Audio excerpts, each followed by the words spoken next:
Baiklah, terima kasih Bang Agus. Shalom, selamat pagi Bapak Ibu yang berada di Zoom maupun yang berada di channel-channel YouTube. Selamat sore menjelang malam buat Bapak Ibu yang berada di Amerika. Jumpa lagi dengan kami Teamwork Jemaat Adonai di dalam ibadah pagi Coffee Morning with Jesus Christ. Mari kita siapkan hati. Kita akan masuk dalam ibadah pagi ini dimulai dengan doa pembukaan. Marilah kita berdoa. Bapa kami dalam surga, kami anak-anakmu berkumpul di sini untuk memulai ibadah kami di pagi hari ini. Kami mohon agar Engkau memberikan penyertaan dan berkat pada jalannya ibadah ini dari awal, pertengahan hingga akhir ibadah. Biarlah hanya nama-Mu yang dimuliakan dan diagungkan di dalam ibadah kami. Serta biarlah Roh Kudus yang memimpin kami untuk menjalankan ibadah sesuai dengan keinginan dan kehendak-Mu Bapa. Terima kasih Bapa untuk penyertaan dan berkat-Mu selama berlangsungnya ibadah kami ini. Amin. Bapak, Ibu, Saudara-saudari, mari kita mengangkat satu pujian dengan sebuah lagu. Kami persilahkan.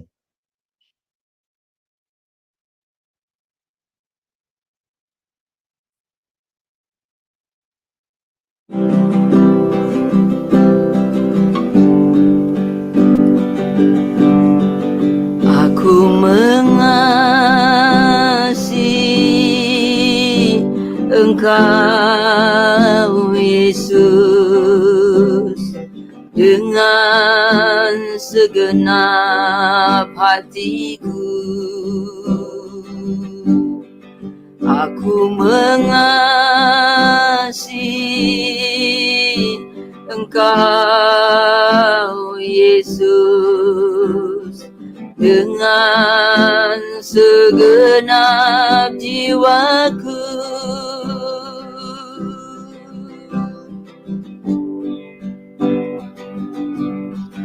Ku renungkan firman-Mu siang dan malam, ku pegang perintah-Mu dan ku lakukan. Engkau tahu ya Tuhan, tujuan hidupku hanyalah untuk menyenangkan hati-Mu.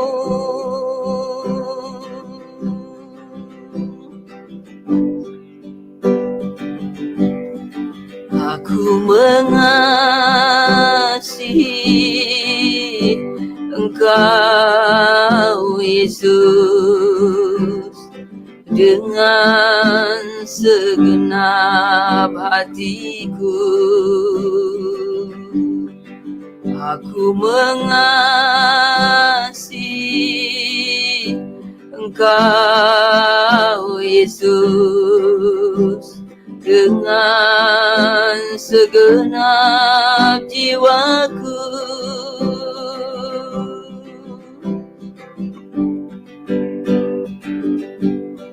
Ku renungkan firman-Mu siang dan malam, ku pegang perintah-Mu dan ku lakukan.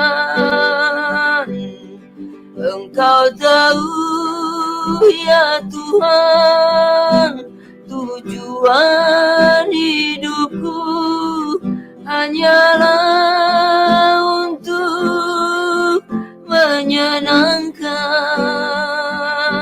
hati-Mu.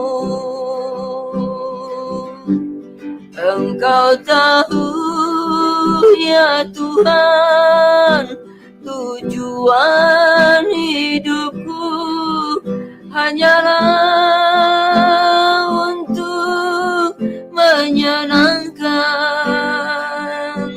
hatimu.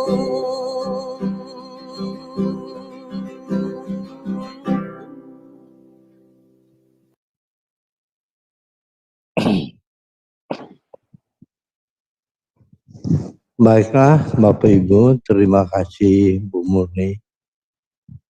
Kita akan masuk dalam pembacaan firman dari kitab Injil 2 Tesalonika pasal yang kedua. Pembacaan Injil firman Tuhan akan dibawakan oleh Bang Kemiri dan Bang Kodek. Kami persilahkan. 2 Tesalonika 2, 1-5. Kedurhakaan sebelum kedatangan Tuhan. Tentang kedatangan Tuhan kita, Yesus Kristus, dan terhempunnya kita dengan Dia, kami minta kepadamu, saudara-saudara, supaya kamu jangan lekas bingung dan gelisah, baik oleh ilham roh maupun oleh pemberitaan atau surat yang dikatakan dari kami seolah hari Tuhan telah tiba. Janganlah kamu memberi dirimu disesatkan oleh orang dengan cara yang bagaimanapun juga. Sebab sebelum hari itu haruslah datang dahulu murtad, dan haruslah dinyatakan dahulu manusia durhaka yang harus binasa, yaitu lawan yang meninggikan diri di atas segala yang disebut atau yang disembah sebagai Allah. Bahkan ia duduk di bait Allah dan mau menyatakan diri sebagai Allah. Tidakkah kamu ingat bahwa hal itu telah kerap kali kukatakan kepadamu ketika aku masih bersama-sama dengan kamu? 2 Tesalonika pasal 2 ayat 6 hingga 10. Dan sekarang kamu tahu apa yang menahan dia, sehingga ia baru akan menyatakan diri pada waktu yang telah ditentukan baginya. Karena secara rahasia, kedurhakaan telah mulai bekerja, tetapi sekarang masih ada yang menahan, karena yang menahannya itu telah disingkirkan. Pada waktu itulah si pendurhaka baru akan menyatakan dirinya, tetapi Tuhan Yesus akan membunuhnya dengan nafas mulutnya dan akan memusnahkannya kalau ia datang kembali.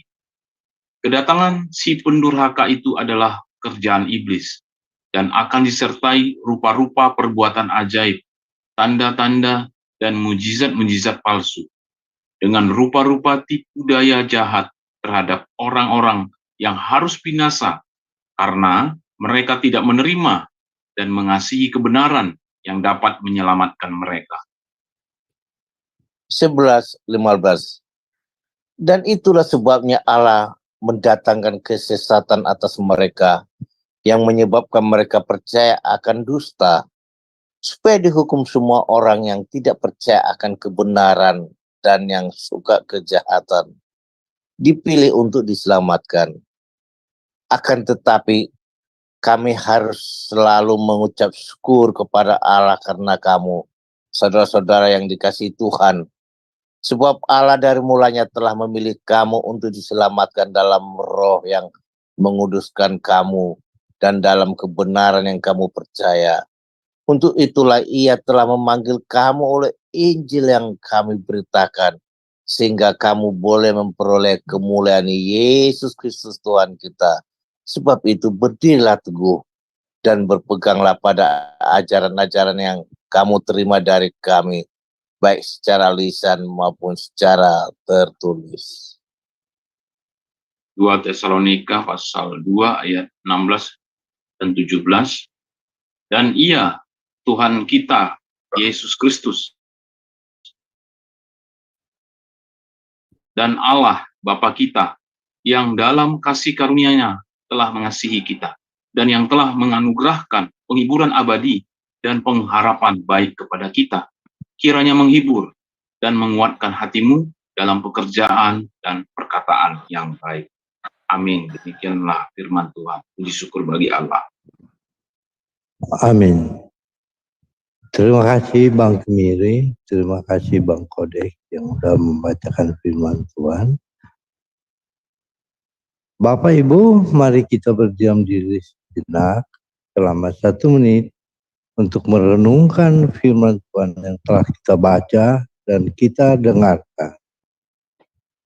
Selanjutnya sharing firman atau renungan untuk hari ini akan dibawakan oleh Bu Heni New York. Kami persilahkan.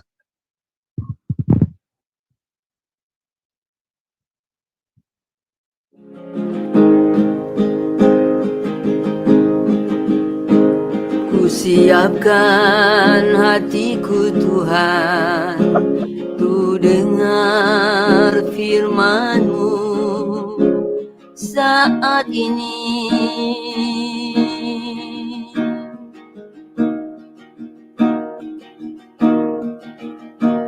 Ku sujud menyembah-Mu Tuhan, masuk hadirat-Mu saat ini.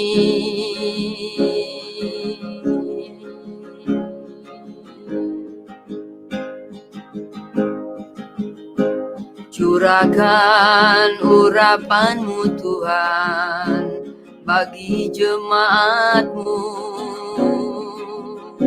saat ini.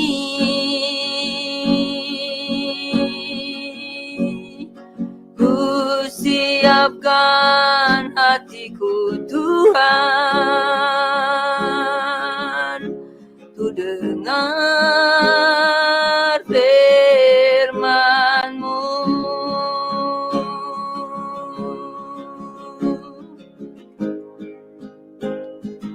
Firman-Mu Tuhan tiada berubah.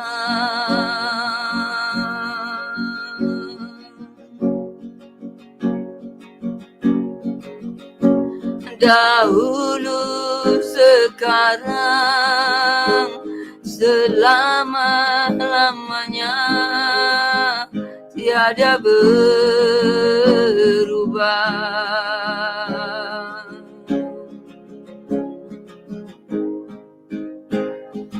Firman-Mu Tuhan penolong hidupku.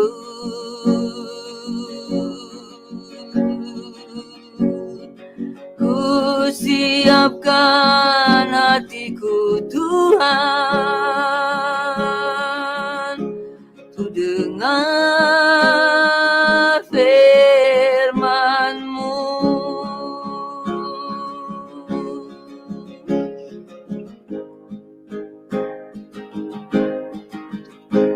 Ku siapkan hatiku Tuhan, ku dengar firman-Mu saat ini.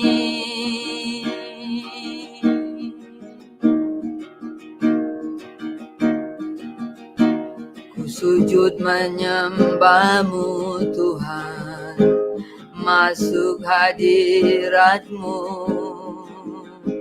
saat ini.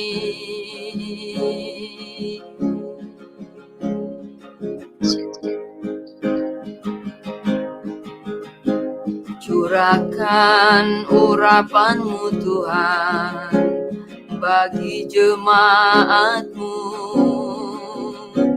saat ini.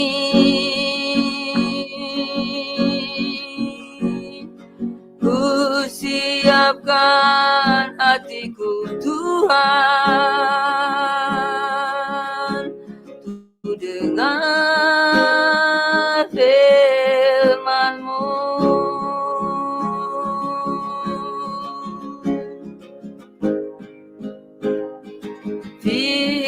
Firman-Mu Tuhan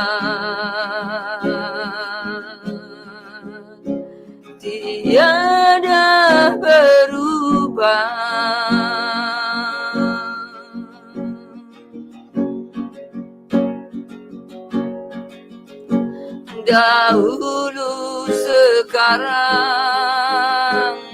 selama-lamanya, tiada berubah.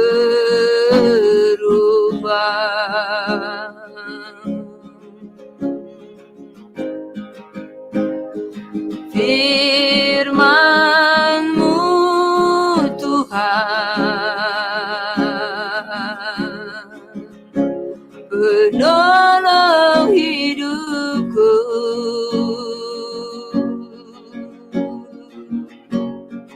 Ku siapkan hatiku Tuhan, ku dengar firman-Mu.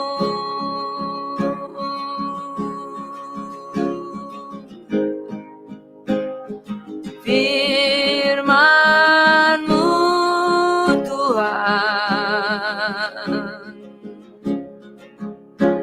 tiada berubah.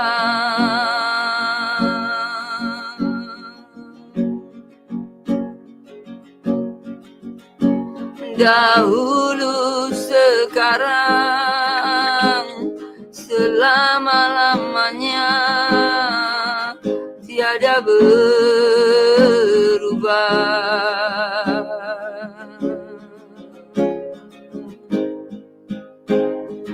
Firman-Mu Tuhan,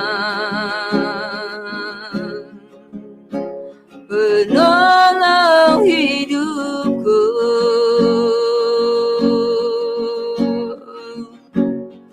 Ku siapkan hatiku Tuhan, ku dengar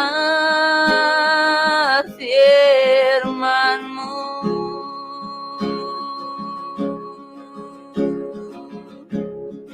Ku siapkan hatiku Tuhan, ku dengar firman-Mu.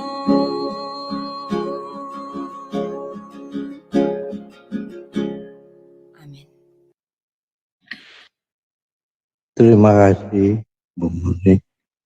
Dipersilakan Bu ini untuk membawakan sharing firman-Nya atau renungan di hari ini. Kami Baik, persilakan. terima kasih Pak Frans. Terima kasih buat teman-teman semua yang ada di Zoom maupun yang ada di live ya. Saya menyapa Anda dengan shalom, salam sejahtera, selamat pagi saudara-saudaraku dalam Tuhan. Puji syukur kita panjatkan kepada Tuhan sebelum aktivitas panjang hari ini, kita bisa bersama-sama kembali bersekutu di pagi hari ini untuk merenungkan firman Tuhan. Mari saudara-saudariku, kita berdoa terlebih dahulu. Bapa Surgawi, terima kasih ya Bapa, kami ucapkan kalau kami diberi kesempatan untuk menikmati kehidupan ini. Kami mau Bapa merenungkan kebenaran firman-Mu, agar firman-Mu ini menjadi pelita bagi kaki kami, yang membawa kami ke dalam perjalanan iman kami, supaya kami terus ada di dalam tempat yang benar. Bapa, melalui renungan firman ini berbicara kepada kami, mampukan saya secara pribadi untuk menyampaikan isi hati-Mu Bapa. Biarlah apa yang telah hamba renungkan, hamba mampu untuk mengimpartasikan ini, agar banyak umat-Mu Bapa diberkati. Bapa Surgawi, terima kasih, hamba memulainya di dalam satu nama, yaitu di dalam nama Tuhan Yesus yang Maha Kuasa. Amin. Amin, amin. Bapak Ibu ya, yang terkasih dalam Tuhan, hari ini kita bacaannya di 2 Tesalonika ini terdiri dari 17 ayat ya. Tapi sebelumnya saya perlu menjelaskan karena ada beberapa teman yang bertanya kepada saya.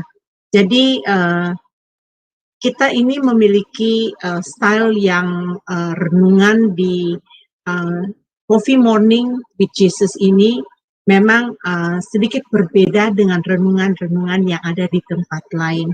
Karena apa Bapak Ibu? Karena kami ini sepakat membaca firman Tuhan itu satu pasal setiap hari. Dan saat ini sudah berada di dalam sampai kepada bacaan 2 Tesalonika 2 ya, 2 Tesalonika 2. Jadi ini bukan eksposisi yang membelah ayat satu ayat-ayat ya, tapi ini adalah renungan. Jadi saya mencoba untuk memberikan renungan dari pasal 2 ini apa yang kita dapatkan ya. Tadi saya sudah katakan bahwa ayat ini terdiri dari, pasal ini terdiri dari 17 ayat yang terbagi 3 topik ya. Kalau kita baca ayat 1 sampai 4 itu tentang kedatangan Tuhan Yesus, dan ayat yang kelima sampai ke-12 tentang kedatangan pendurhaka, dan ayat yang 13 sampai 17 itu tentang berdirinya teguh. Nah, kita mulai terlebih dahulu melihat latar belakang surat 2 Tesalonika adalah yang paling penting kita ketahui terlebih dahulu. Kenapa saudara-saudara? Kalau kita tahu latar belakangnya, ya, kita akan mengerti ayat ini sedang membicarakan apa, ya. Jadi kitab Tesalonika ini adalah nama kota Yunani di bagian utara. Anda tahu kenapa diberikan nama Tesalonika? Nama Tesalonika diberikan oleh Raja Makedonia yang bernama Kassander. Istri dari Raja Kassander ini bernama Tesalonike. Dari nama istrinya itu diabadikan, maka nama kota ini disebut Tesalonika. Jadi tahu ya Bapak Ibu ya, kenapa diberikan nama Tesalonika? Karena adanya raja di Makedonia itu istrinya bernama Tesalonika. Ya. Dalam perjalanan misi yang kedua, Paulus singgah di kota Tesalonika. Saat itu terjadi maraknya pengajaran yang yang sangat ini banget ya, sangat itu kan suasana di dalam jemaat di Tesalonika itu pada saat itu. Siapa pengajar-pengajar orang itu adalah orang-orang Yahudi ya. Jadi Paulus dan Silas mendapatkan tantangan yang hebat dari orang-orang Yahudi ini. Paulus yang ditemani oleh rekan pelayanannya yang bernama Silas, mereka tetap menginjil. Rasul Paulus dan Silas berhasil mendirikan gereja non-Yahudi di kota Tesalonika. Pekerjaan Tuhan tidak disenangi oleh orang-orang Yahudi saat itu dan mendesak agar Paulus ya keluar dari kota Tesalonika ini. Saat itu Paulus meninggalkan kota Tesalonika dan menuju ke kota Korintus. Pada saat di kota Korintus itulah Paulus menulis surat yang pertama di Tesalonika. Kemudian ketika Paulus dipenjara di Roma, dan dari sana dia menulis surat kedua Tesalonika. Yang menulis surat 1 dan 2 Tesalonika adalah Paulus. Ada yang unik gaya penulisan surat Paulus pertama dan kedua. Kalau saudara perhatikan surat Paulus pertama, 1 Tesalonika, cara penyampaian Paulus di sini bersikap seperti seorang ibu yang sedang merawat anak-anaknya dengan ramah. Kita sudah baca beberapa hari yang lalu di dalam 1 Tesalonika 2 ayat 7, Paulus menekankan kepada jemaat untuk memberi teladan sebagai pelayan Kristen. Paulus sudah memberikan contoh kepada jemaat harus berani menegur yang salah, berani memberitakan kebenaran, Paulus dengan lembut dan penuh kasih, dan ia memiliki integritas yang bisa dipercaya seorang pemimpin. Jadi kita itu juga ya, Bapak Ibu, kita itu dituntut ya, supaya kita juga gaya kita menginjil itu harus seperti seorang ibu yang memperduli kepada anak-anaknya.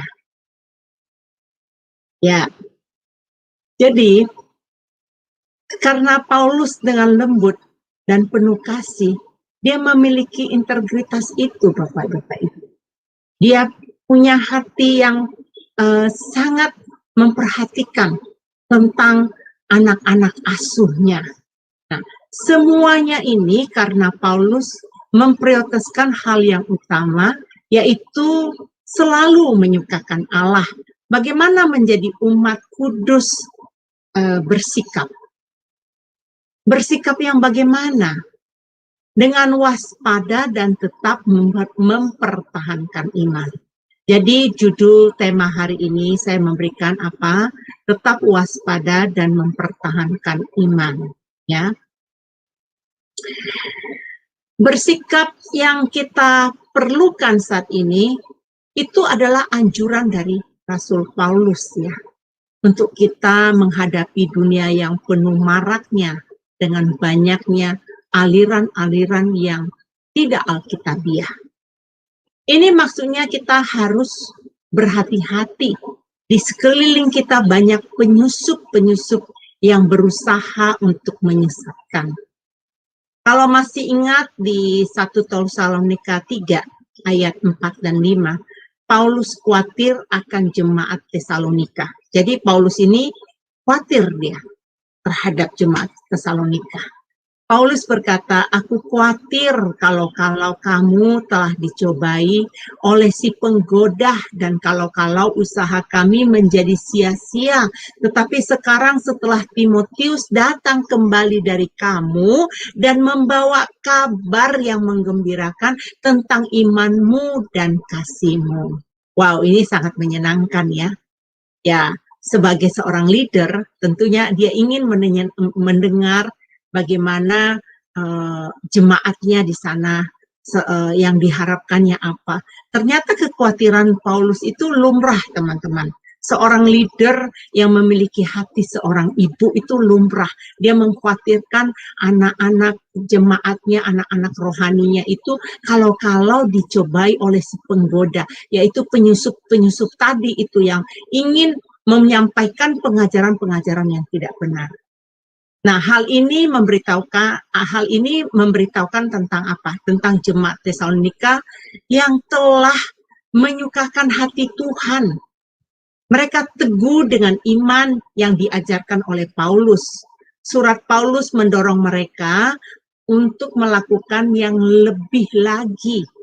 Demikianlah juga kita dituntut jangan berhenti dan setiap hari terus menyukakan hati Tuhan. Terus mempertahankan iman sama seperti teladan Paulus. Itulah isi surat 2 Tesalonika ini. Paulus berbicara tegas seperti seorang bapak yang mendisiplinkan anak-anaknya. Jadi di kitab 1 Tesalonika tadi seperti seorang ibu, tetapi di kitab 2 Tesalonika Paulus punya gaya seperti seorang bapak yang sedang mendisiplinkan anak-anaknya. Ketegasan yang diberikan Paulus ini ya. Apa sikap atau respon jemaat Tesalonika ini? Mereka mengerjakan iman pengharapan. Kasih mereka menghidupkan firman. Sehingga di 2 Tesalonika 1 ayat 3 dan 7, Paulus memuji mereka karena imanmu makin bertambah dan kasihmu seorang akan yang lain makin kuat di antara kamu. Hebat ya, luar biasa. Saya juga demikian kalau menemukan anak-anak asuh saya yang semakin teguh ya, imannya bertambah, tentu akan membahagiakan. Kalau Bapak Gembala punya jemaat seperti ini juga sangat menyenangkan buat Bapak Gembala.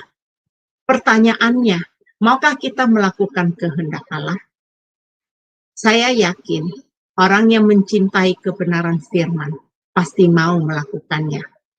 Lantas, mengapa Paulus masih menulis surat yang kedua di Tesalonika ini kalau jemaat Tesalonika itu sudah bertumbuh?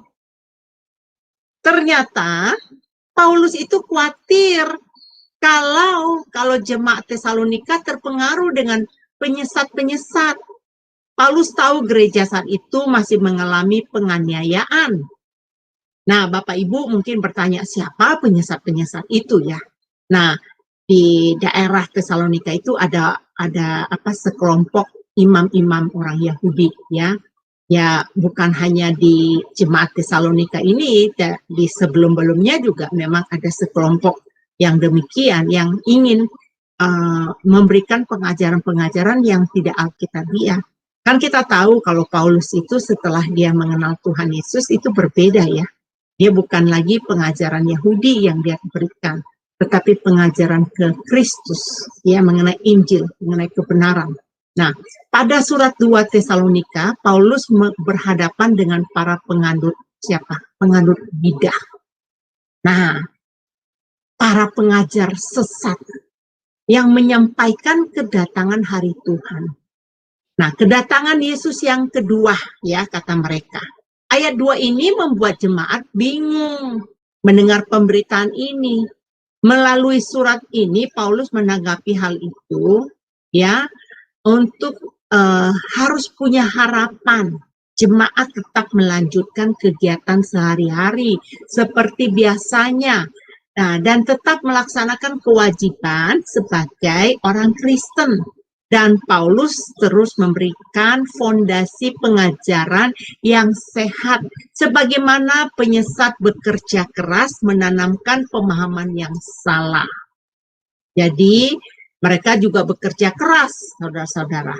Paulus terus meminta jemaat Tesalonika ya untuk tetap mempertahankan standar iman Kristen dan harus berani memutuskan hubungan dengan mereka yang menyesatkan.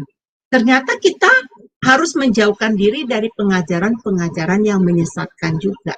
Tapi banyak yang tidak sadar. Mereka comfort, mereka nyaman, mereka dinina-bobokkan dengan pengajaran-pengajaran mistis ya, dengan pengajaran-pengajaran yang aneh-aneh gitu.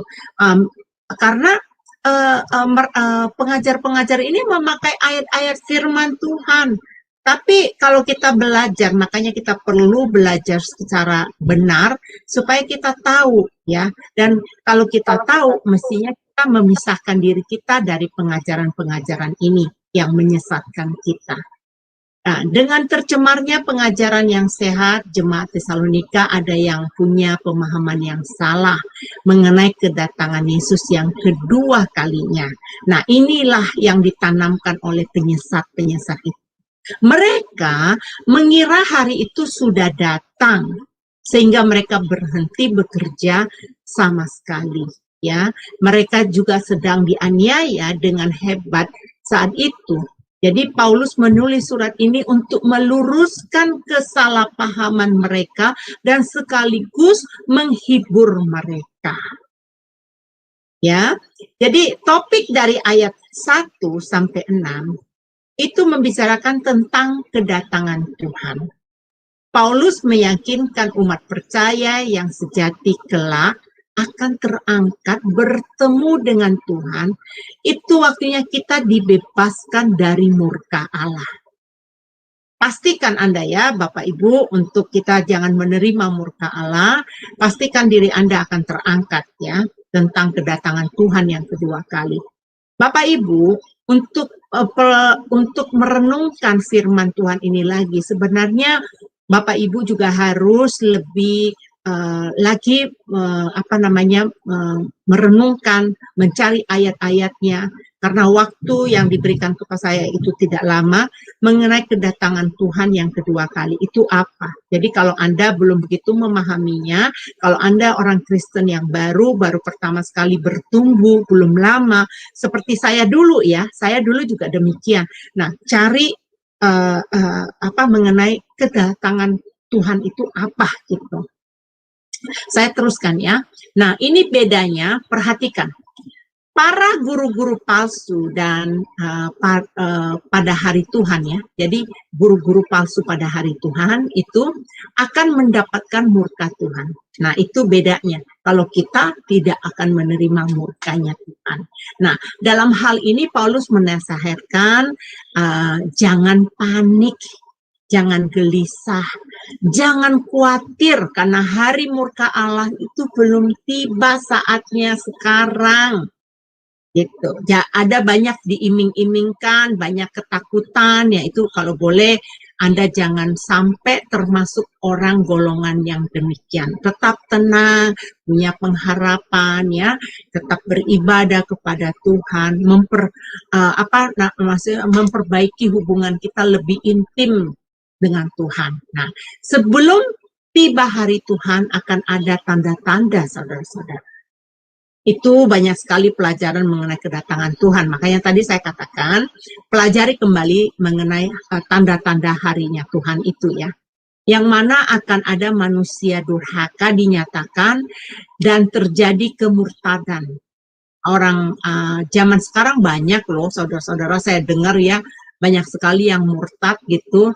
Mereka pindah menyeberang agama itu karena sesuatu hal, mungkin karena perkawinannya, mungkin karena jabatannya, mungkin karena juga sedang terjadi satu politik ya, itu terjadi hal-hal demikian.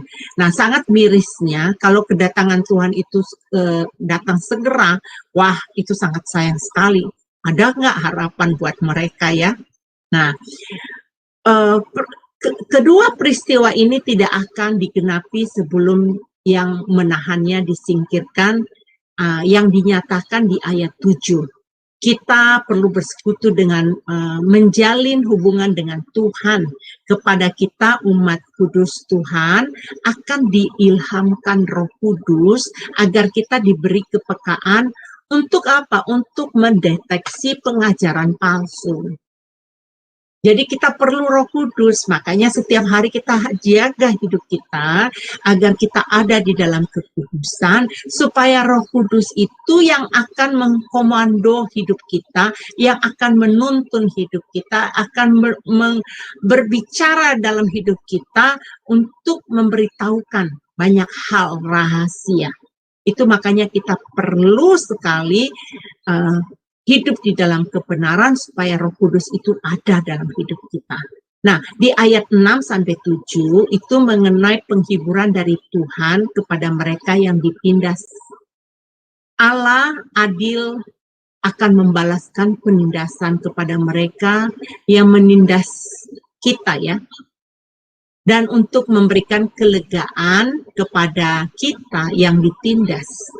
Pada waktu Tuhan Yesus dari dalam surga, datang dari surga, menyatakan dirinya bersama-sama dengan para malaikat-malaikatnya dan kuasanya di dalam api yang bernyala-nyala ya, akan menyatakan dirinya. Bagi orang yang benar dipisahkan, orang yang tidak benar dipisahkan. Jadi kita itu harus mempertahankan.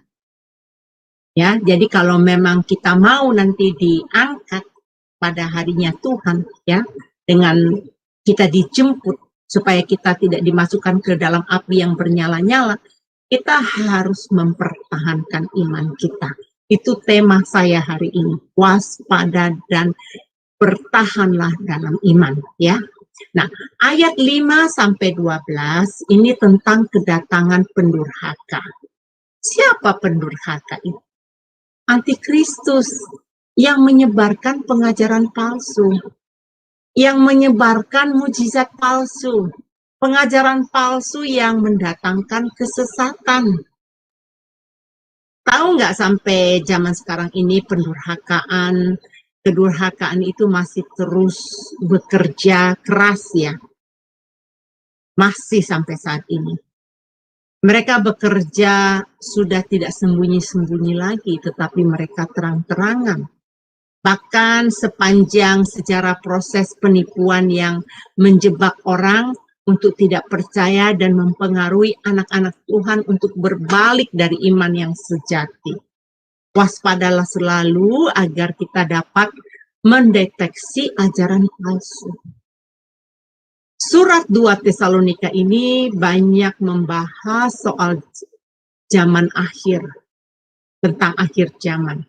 Agar kita jangan sampai tersesat dan tetap rajin bekerja, membangun iman. Ternyata iman itu harus dikerjakan. Supaya apa? Supaya iman kita terbangun ke arah Kristus. Kita juga diberikan contoh membangun komunitas rohani kita dengan saling mendoakan saudara-saudara rohani kita. Di dalam satu komunitas saling mendoakan, saling menopang, menandakan gereja yang sehat.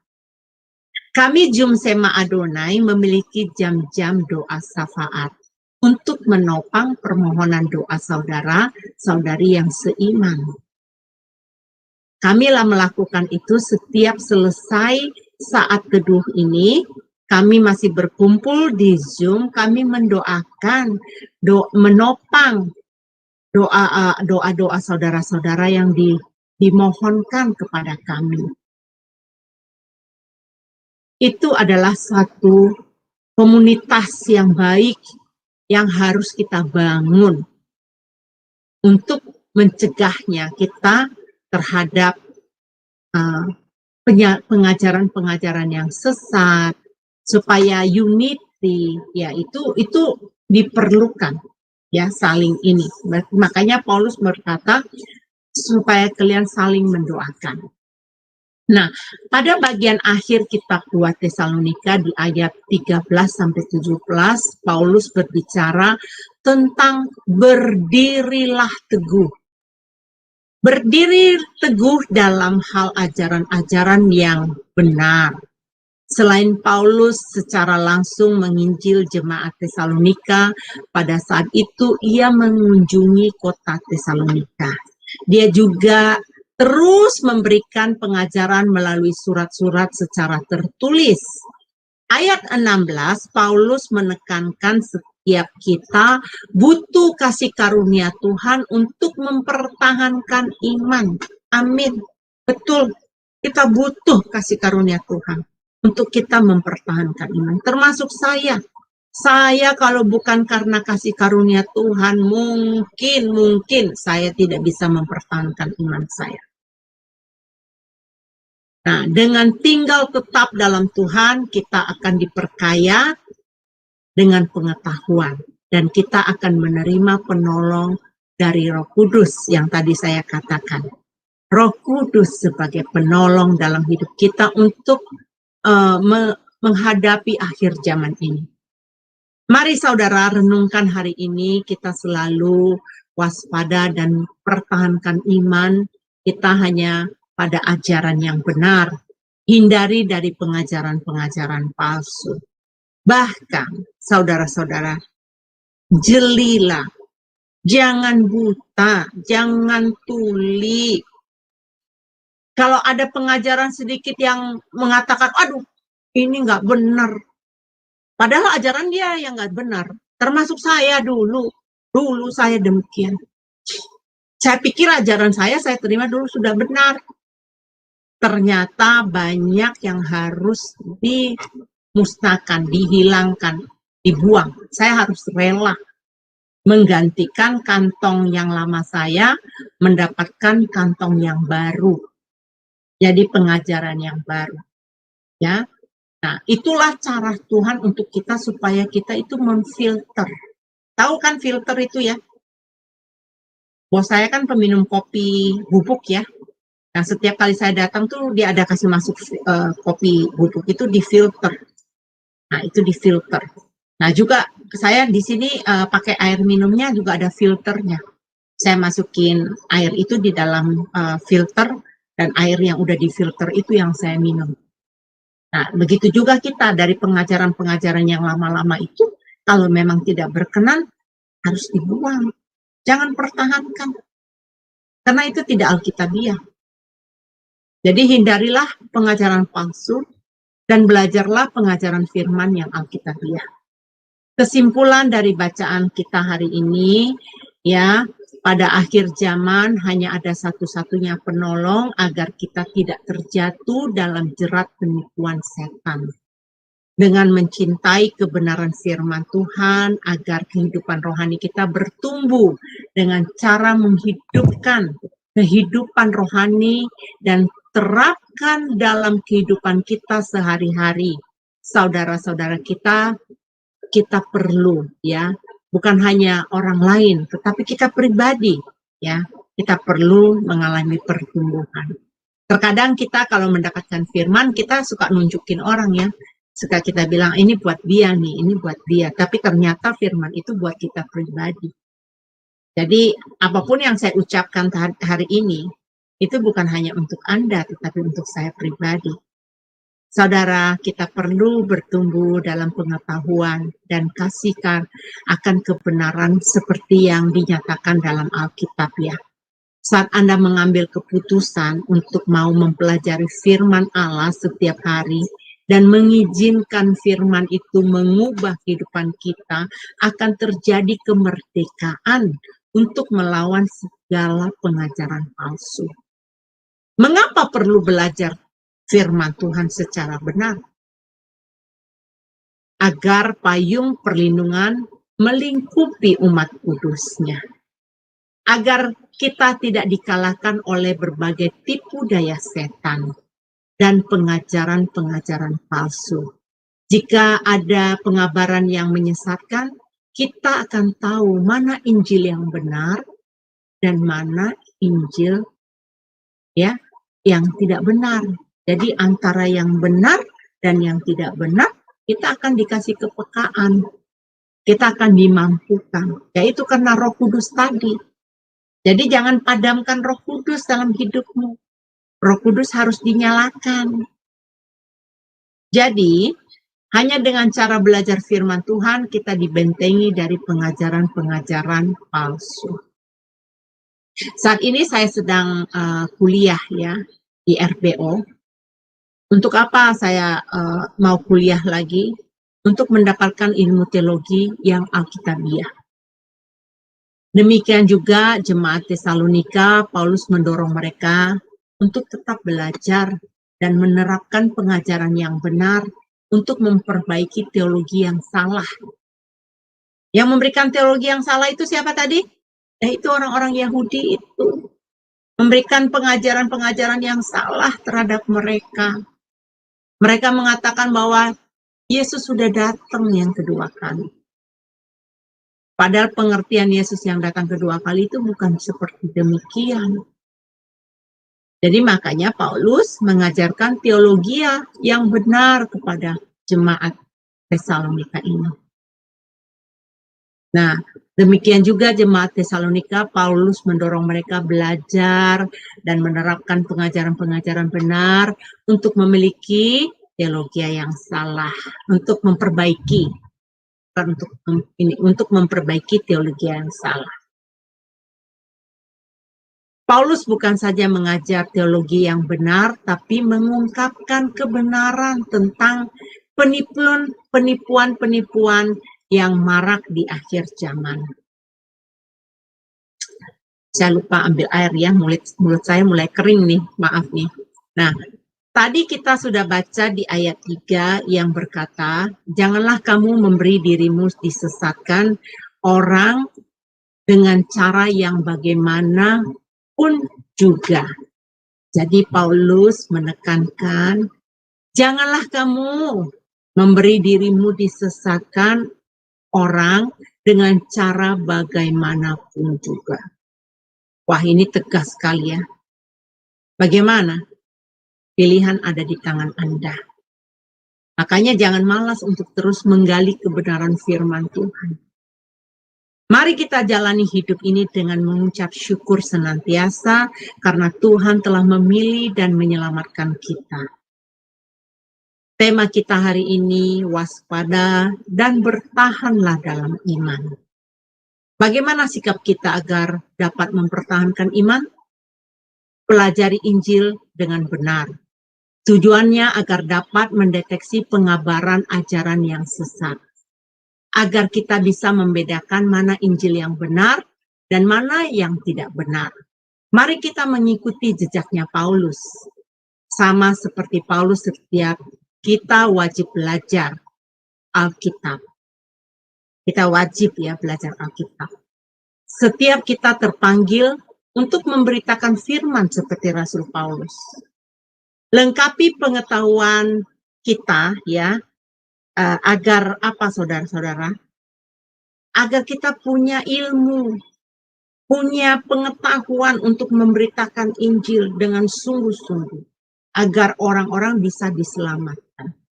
Jadi banyak ya penginjil-penginjil sekarang, mereka asal udah tahu ayat, 1 ayat, 2 ayat, mereka pergi memberitakan Injil. Nah, yang paling benar adalah kita belajar secara benar, kita tahu arti ayat itu, dan kita pergi untuk memberitakan Injil. Renungan hari ini 2 Tesalonika 2 tentang kedatangan Tuhan Yesus, tentang kedatangan pendurhaka, tentang berdiri teguh. Intinya pesan Paulus agar kita tetap waspada dan bertahan dalam iman. Pastikan saat kedatangan Tuhan yang kedua untuk menjemput umat kudusnya, kita dapat terangkat. Ada amin? Mari kita berdoa. Bapa Sorgawi, terima kasih untuk renungan firman pada hari ini. Biarlah kebenaran firman ini Bapa memerdekakan kami, dan kami semakin peka melihat lingkungan yang ada di dunia ini yang menyesatkan kami. Bapa Sorgawi, terima kasih, dan di dalam nama Tuhan Yesus kami percaya Engkau memampukan kami. Di dalam nama Yesus kami berdoa. Amin. Amin. Terima kasih Bu Eni atas renungan dan sharing firman hari ini. Selanjutnya Bapak Ibu, kita mengangkat lagi satu pujian dengan sebuah lagu. Kami persilakan.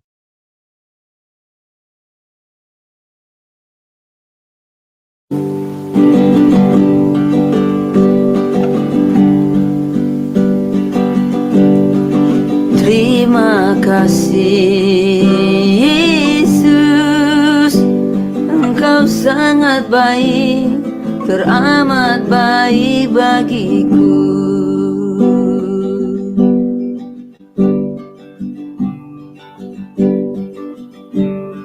Terima kasih Yesus, Engkau sangat baik, teramat baik bagiku.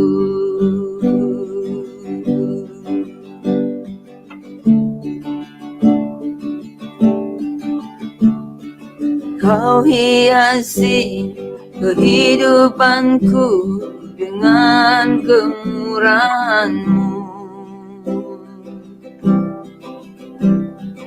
Kau rancangkan masa depanku penuh dengan harapan. Aku ada saat ini, semuanya karena kasih-Mu.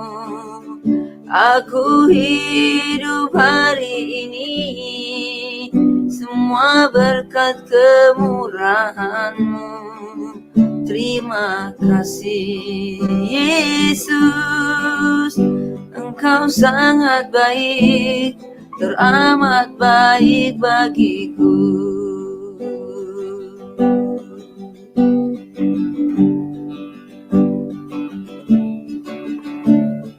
Kau hiasi kehidupanku dengan kemurahan-Mu.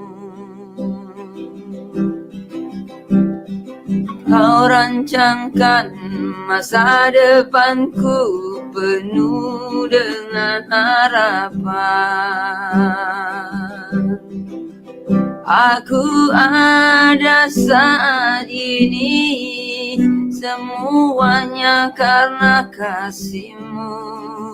Aku hidup hari ini, semua berkat kemurahan-Mu.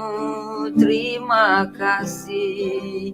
Yesus, Engkau sangat baik, teramat baik bagiku.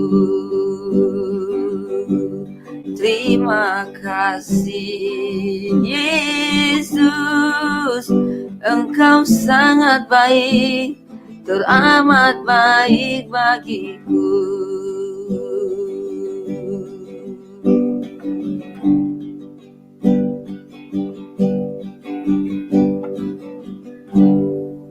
Amin.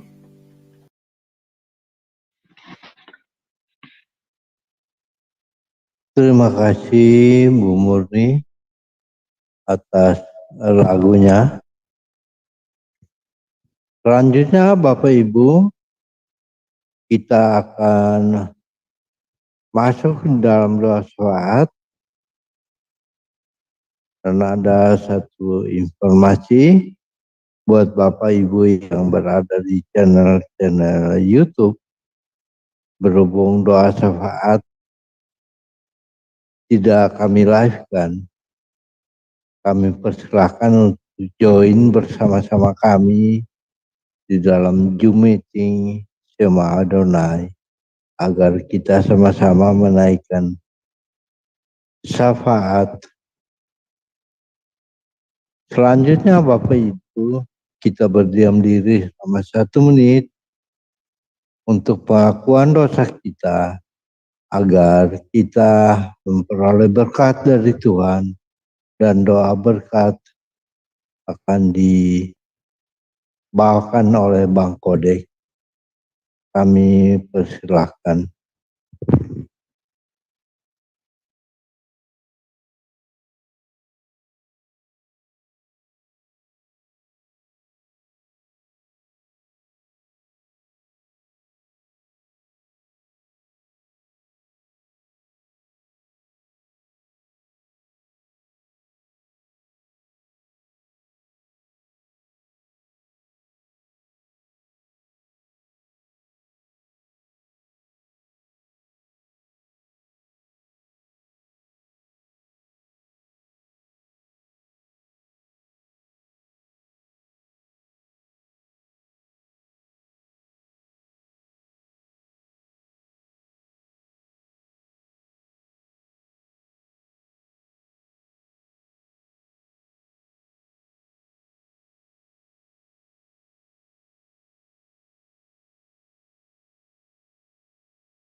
Amin.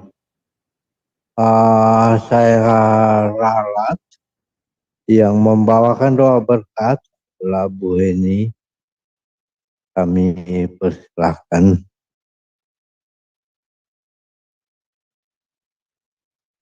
Baik Bapak Ibu, mari kita menerima berkat dari Allah Bapa ya.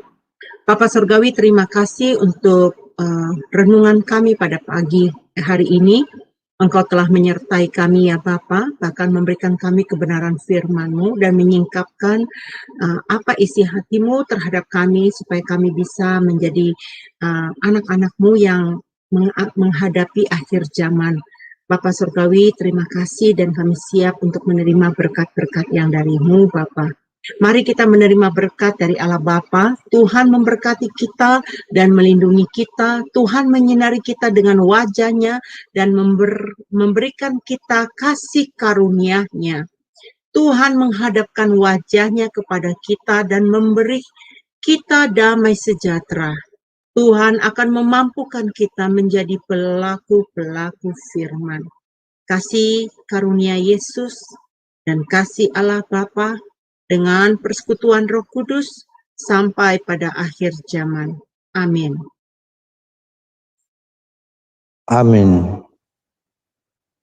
Baiklah Bapak Ibu, terima kasih banyak atas kebersamaan kita di dalam ibadah pagi hari ini, Coffee Morning with Jesus Christ.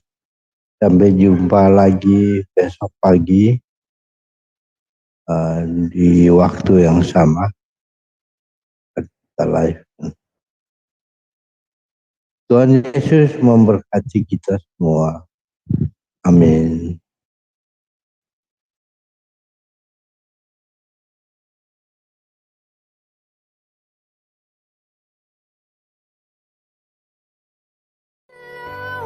Like a rose trampled on the ground, you took the fall and thought of me. You were crucified and laid behind a stone.